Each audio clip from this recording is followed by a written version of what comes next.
A gathering of crows is sometimes called a murder of crows. I can't think why. Crows aren't particularly murderous. In fact, they're called carrion crows because they're interested in dead meat. If they need to, they might take some small creature, and they certainly do sometimes take eggs and baby birds from nests. But they're definitely not classed as birds of prey. They're scavengers, opportunists.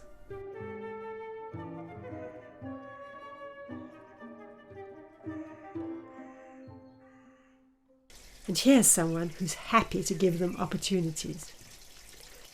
Hello, I'm Jan. I'm retired, and since I've retired I've inadvertently taken up a hobby which is crow watching. They come into my garden and I know that they're not everybody's cup of tea, but I just happen to love them. I wasn't always interested in crows. In fact, I was a bit wary of them. But about 8 or 9 years ago, a crow came into the garden, and he would come down after I'd put some seed out and some bread out for the little birds. And he was quite wary, and I never actually fed him, but he used to come and take the food. And I thought, well, could be interesting. And so I started, when he came down, I started actually throwing bits of food to him and talking to him. And being a crow, he wasn't too keen on coming too close to me. But over the years, I've enticed him, and now he brings the wife. And also over the years, he's got far more confident, and now every year, they have 2 children every year, and they bring those down. So they have picnic in this garden almost constantly. And they talk to me, and they demand to be fed, and very badly, I do give in to the demand feeding, because I just love to see them. It's just lovely, because being retired means that we can spend a lot of time out here. You can watch the birds for hours, because loads and loads of birds come into the garden. Sometimes in the evening we sit out with a drink, just watching. We can count loads of them. It's just lovely. It's like what's that place in Suffolk? Minsmere. It could be our own little Minsmere. It's lovely.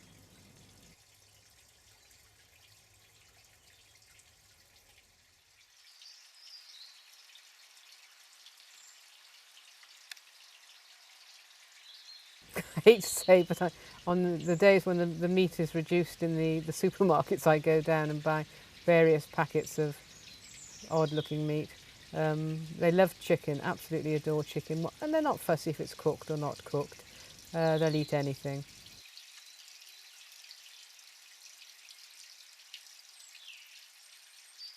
They eat bread, they will eat, they love cheese. They're quite partial to French cheese. The smellier the better, I think. The more rancid it is, the more they eat it. All this talk of cheese reminds me of Aesop's fable about the fox and the crow. So the crow had a piece of cheese, and the fox wanted it. The fox told the crow how beautiful she was, what fine feathers she had, what bright eyes she had. He said, "I bet you can sing beautifully too. I'd love to hear you sing." The crow was flattered and opened her beak to sing. Out fell the cheese. The fox said, "Thank you for the cheese. In exchange, here's some advice. Don't trust flatterers." I have a pond, and I have a couple of fish in there. I used to have 12, but the heron was very naughty and had took most of them. So I put bamboo across. When I'm not here and at night, I cover the bamboo, because the heron is a very early morning caller, far earlier than I am. And the crows, when I feed the fish, the crow, the male crow mostly, but the female has started to follow suit, will walk across, or tightrope walk across the bamboo to get the fish food out.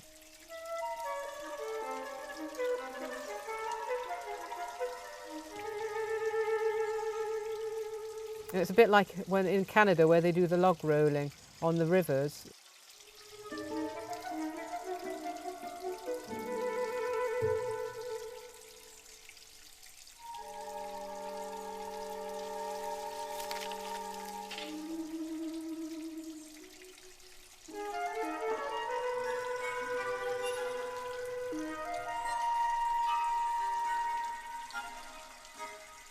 It's interesting because at different times of the year you see more of them or less of them.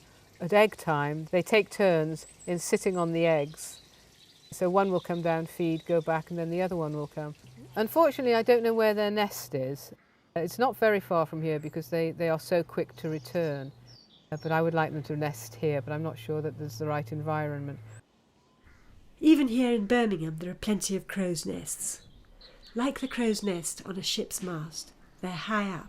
This nest is about 700 metres from Jan's garden as the crow flies.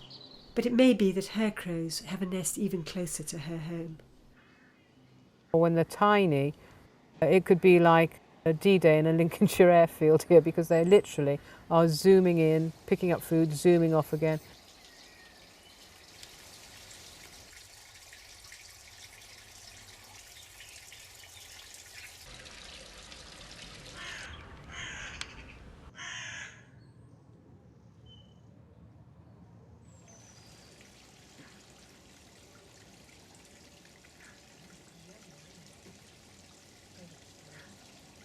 If I throw them a chicken bone, they'll drop it into the bird bath and wash it, and they'll eat it while it's in the bath. I don't know whether that's to get rid of salt or because that's what they do, but that's what they do.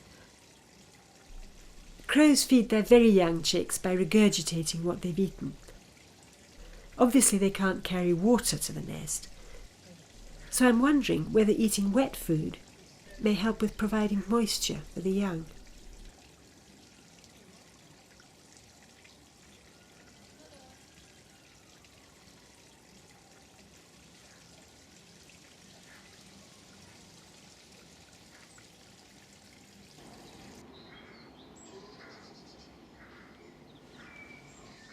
The parents can get very scraggy looking because they are so concentrating on feeding the babies that they don't actually preen and look after themselves, and they get very messy and their feathers come out.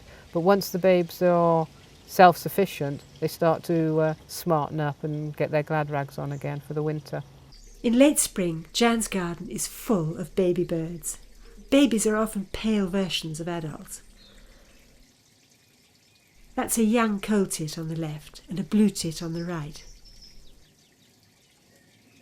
And this is a baby robin. You can see its red feathers just beginning to appear. This is the mother crow, and here comes one of her babies. He's old enough to feed himself now, though I suspect he'd like a share.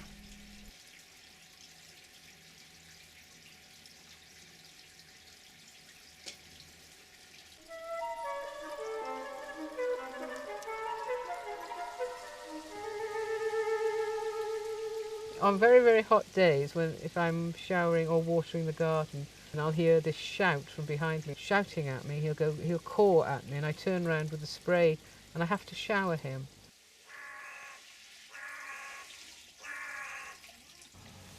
What? What? Okay, here you are then, here's a shower. And I have to stand there for as long as he likes, because I'm a slave to his every whim. Right, how's that? Oh, I'm getting drenched. I don't know about you. I've got a couple of big bird baths like this. They want to have a bath. They will get a pebble and drop it in. And I'm trying to work out why they do that. And I think it's to see how deep it is before they jump in. That reminds me of another of Aesop's fables. A thirsty crow saw a pitcher with some water in it, but he couldn't reach the water. What could he do? If he tipped it over, the water would spill out. Then he had an idea. He dropped pebbles in. The water level rose, and he could reach it.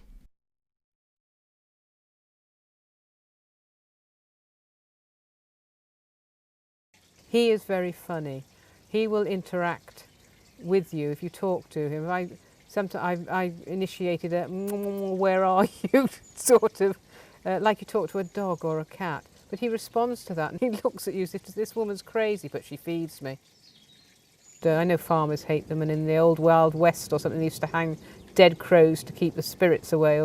But I like them, and I like to watch them, and I'm not ashamed that I pamper to their every whim.